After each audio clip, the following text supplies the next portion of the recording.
I'm Scared Show Music, and today I'm going to be doing something a little different. So, I do covers all the time. It is something that I do, and, yeah. So, in my covers, I try not to use any instrumentals. And what I mean by that is no instrumentals of the song. You know, I don't like using, like, the karaoke version. And I know I've done it in the past. But we don't talk about those two videos, okay? Great.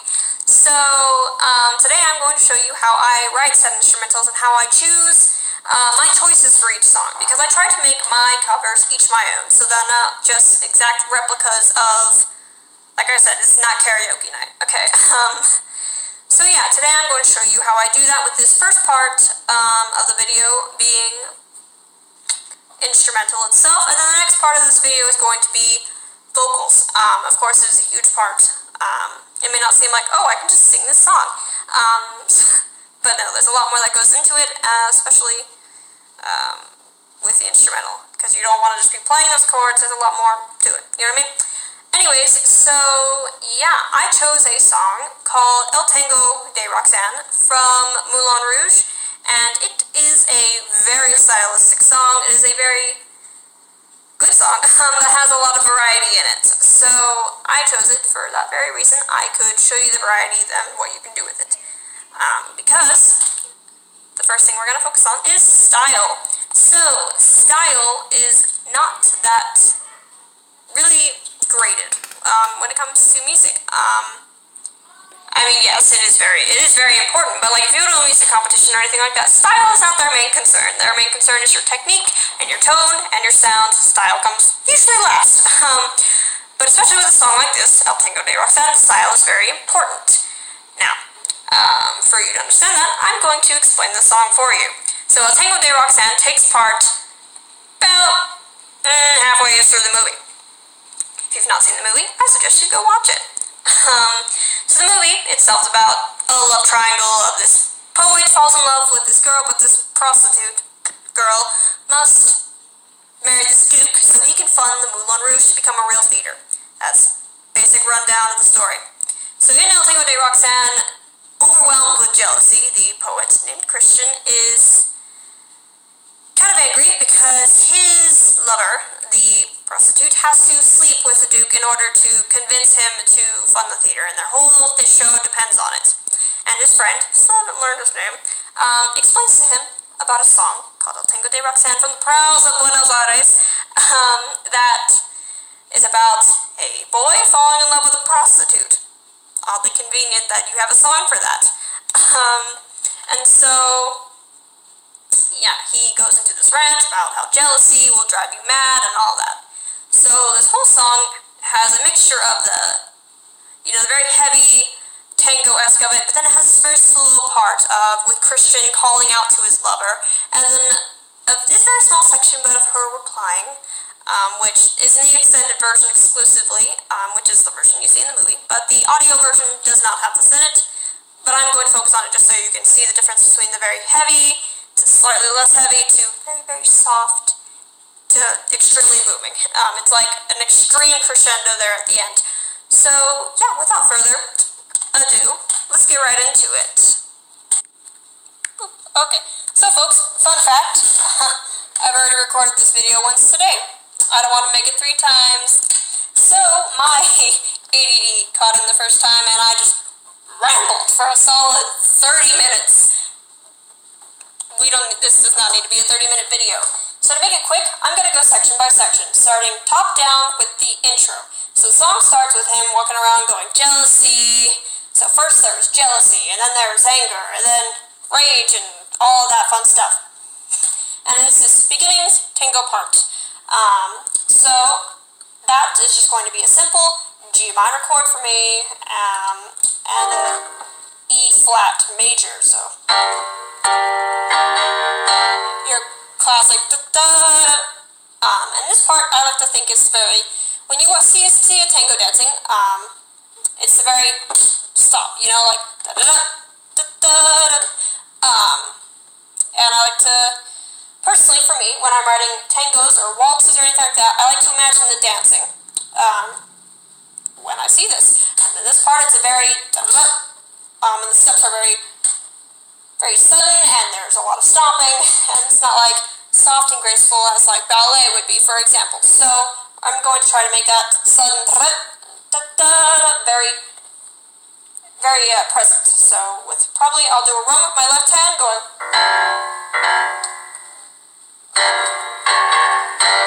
and keep it more towards the bass section when we're doing that very heavy tone. Okay, so the intro, you don't really hear the tone a whole lot because this guy is yelling, and they really did not turn up the music very much. Okay, so I'm just gonna, for that, I'm going to make my first stylistic choice, and that is, if you can't hear the intro, make it your own. I have the chords for the intro, but of course, sometimes it's very confusing as to how those chords are going to sound compared to the song, if they don't directly tell you that.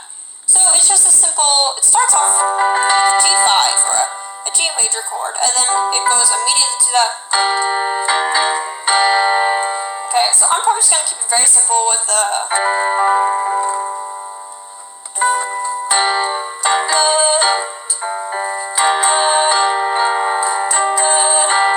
and the only other part we really have is that will drive you mad, and that's just simple. Will drive you mad.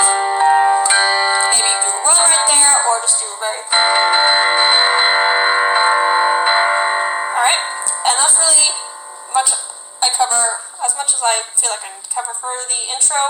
When it comes to writing your own intro, just kind of make it your own. Keep it in the same key and the same style. Like you don't want to waltz in the middle of your intro. To keep it the same style, but kind of make it your own. You know, if you want to do a little piano run here and there, go for it. Next is the other part of the intro. I would say it's a verse, even though they call it a chorus. Okay, lovely. It is a verse, even though later on it is heard in the background of the chorus with two singing parts. But we will cover that much later. So the chorus, it is pretty much the most known part of the song is rocks. You don't have to put on that red lights. So I'm going to keep it very heavy because it's just him going, he's explaining this is a very heavy part of the song. So it just goes on through that whole part of just the classic.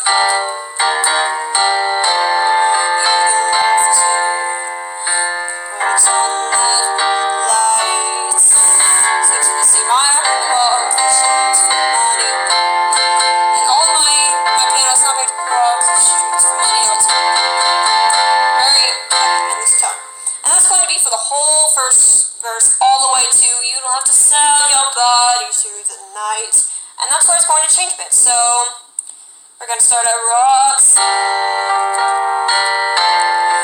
don't have to wear that dress tonight. Roxanne. You don't have to sell your body to the night.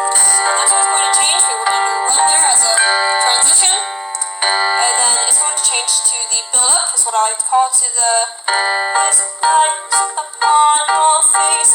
So think of it as like this is the part where the person's like clenching their teeth, like his eyes upon your face. He's very angry at this, and so you know it's that part of like the build-up of a fight where you're sitting there like you're angry, and then like the chorus would be the big like rage parts, you know.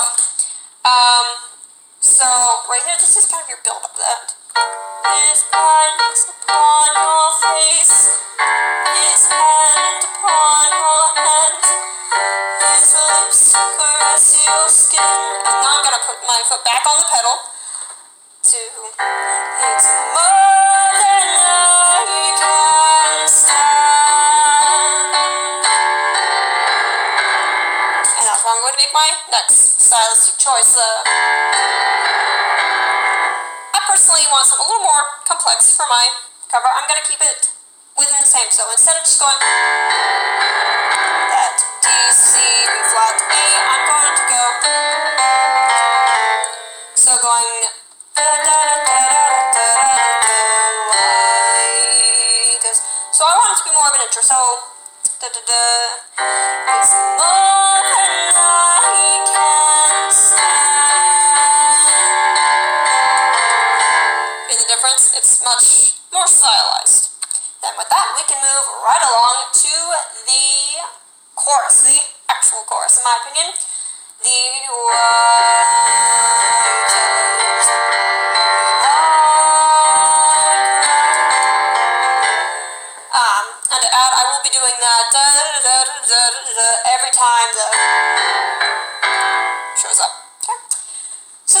this is the big kind of, you were kind of like choked up and now you're sobbing. Okay, to put it in that way. So now this is he's really crying out for his lover. So I'm going to have my heavy bass, my left hand, my right hand just be the. My left hand I'm going. You could easily just go with the beat. I just want something a little more. Just to have, imagine, like I said, imagine the dancing. So I like think they're maybe circling each other or something like that. It's very calmish moments. You know, you're not doing those heavy steps, but at the same time, it's a heavier tone. You know, it's smooth but heavy. Okay, so with the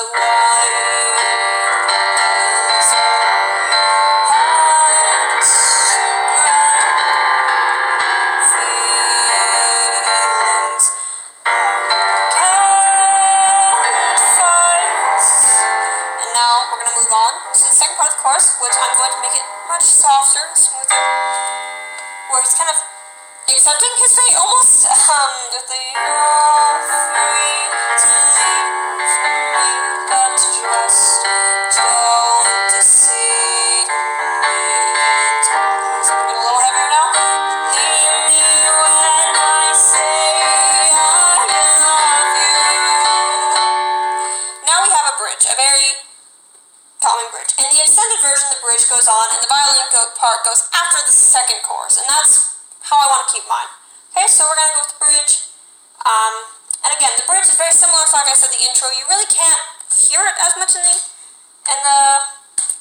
actual moment, because it's the part where the Duke is being like, I could give you everything, you know, like, you don't need him, me, type of thing, and trying to seduce her and all like this, and when she's just like, I give my life right now, so it's just this E minor. We've changed a bit in our key, so we have a key change right there, but we're not going to focus on that too much right now. And then it just repeats the chorus again. So in the extended version, you have this huge accent, this huge crescendo of da-da. So I really want to accentuate that. So at the end, you have this E minor. Okay, so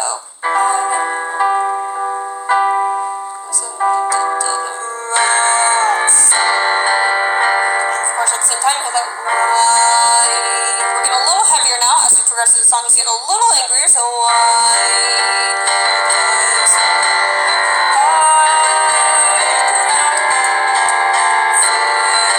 so this same thing, a little heavier.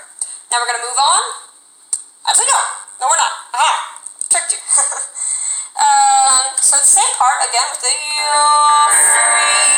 Make it a little heavier now. You're free to leave me, but just don't deceive me. And right now, in the song, he is standing there, and he sees her up on the balcony, and the Duke is doing stuff. And he sees her there, and so now he's yelling out to her. And so instead of believe me when I say I love you, it's going to be more like and please believe me when I say I love you. So it's going to be much on the bass, and then it's going to come off suddenly. Okay? And now we're at the very soft part I talked about, where she's going, come with me, I love you, until my dying days. So for that part, we cut off suddenly. Here we go. Come with me. It'll be very soft. So I'm not using an octave with this one. I'm just using the same chord, which is an E minor chord, when I would usually do a low E and a higher E as an octave to give that heavy tone, but this time I'm just going to keep it very soft. With me, I will love you until my dying days. And now we go off into that violin solo, which ends in the E minor chord. And so now, I'm going to end off, actually, on this B7 chord. As the violin's doing that screeching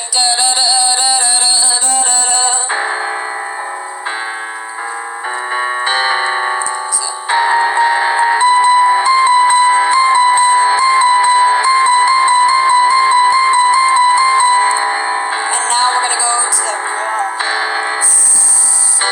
okay? And so now it goes back to the whole rugs and okay, but we have a key change here, and so this time it's going to be the heaviest we've ever played this part, just because it's now he's seeing that the Duke is pretty much attacking this girl that he loves, and so in this style it's just gonna be, so we have that now with our octave hand and our chords.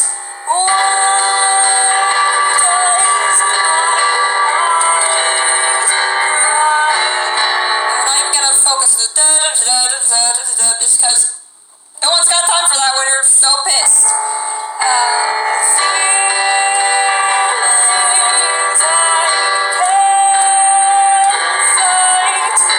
we don't even have the soft part because, again, you're too pissed. So now we're going back up to that key change.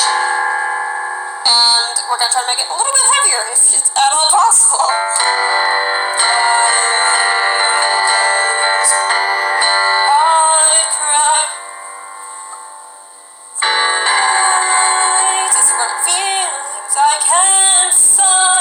Now we're doing it into the one of the fights, Roxanne. And that's the very end of the song with your big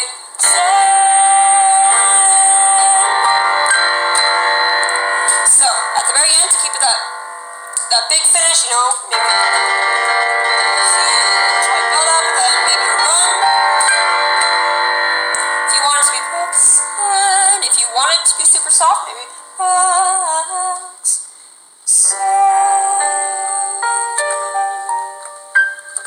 it's just your stylistic preference. And with that, that is the end of the song. Now, to overview, we talked about in the intro, you'd make it your own if you really don't have a lot of information on it. So, you know, the intro goes in, and then when it goes to drive you mad, with that mad rocks, and it very heavy with that beginning. You don't have to put on the light, and then with the first verse or the build up, we make it very soft because you know it's the build up in anger. His eyes upon your face, his hand, and I've taken my foot off the pedal.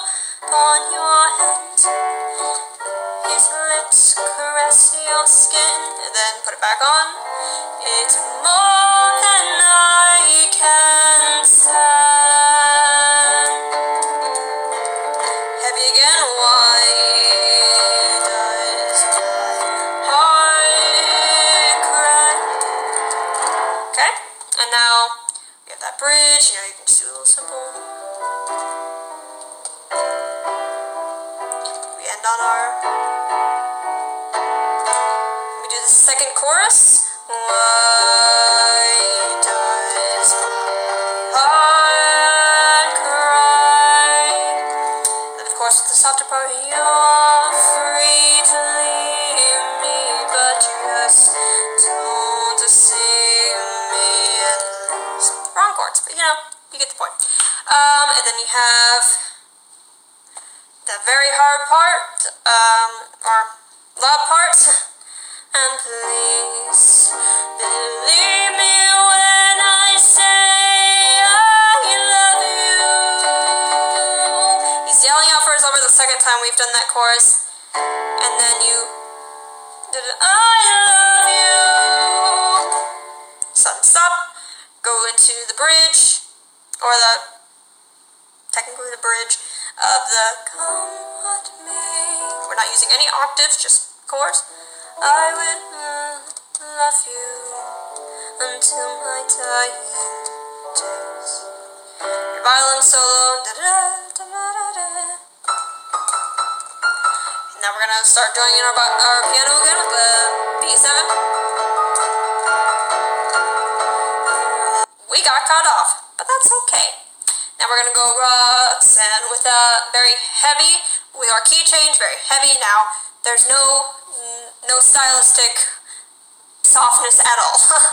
No, he's seeing his little ring attacked, and it's a crazy moment, everyone's freaking the hell out. It's fine. So now we have that very big octave with your left hand to make it heavy. So why does my heart cry?